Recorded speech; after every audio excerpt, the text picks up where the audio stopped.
পবিত্র ঈদুল আজহার আর মাত্র কয়েকদিন বাকি। মুসলিম উম্মার অন্যতম বৃহৎ এই ধর্মীয় উৎসব প্রতি বছর হিজরি ক্যালেন্ডারের জিলহজ মাসের 10 তারিখে উদযাপিত হয়।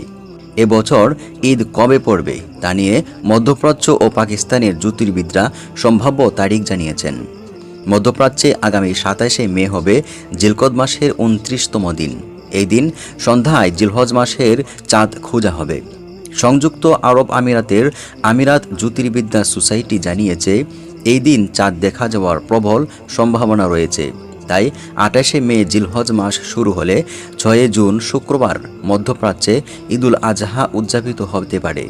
সোসাইটির চেয়ারম্যান ইব্রাহিম আল জারওয়ান জানান, 27শে মে সকাল 7টা 2 মিনিটে চাঁদ উঠবে এবং সূর্যাস্তের পর আরও 38 মিনিট আকাশে দৃশ্যমান থাকবে, যা চাঁদ দেখার জন্য পর্যাপ্ত সময়। অন্যদিকে পাকিস্তানের জ্যোতির্বিদ ও সৌরবিজ্ঞানী ডক্টর ফাহিম হাসমি জানিয়েছেন, 27শে মে পাকিস্তানে নতুন চাঁদ দেখার সম্ভাবনা নেই, কারণ সে সময় চাঁদের বয়স হবে মাত্র 11 ঘন্টা।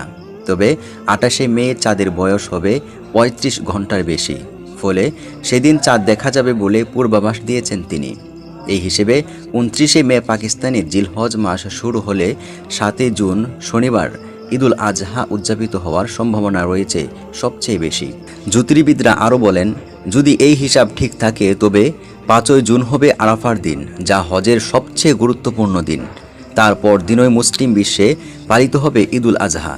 তবে চাঁদ দেখার চূড়ান্ত সিদ্ধান্ত নির্ভর করবে প্রতিটি দেশের জাতীয় চাঁদ দেখা কমিটির ঘোষণার উপর। তাই ঈদের সঠিক দিন নিশ্চিত হতে আরও কয়েকদিন অপেক্ষা করতে হবে।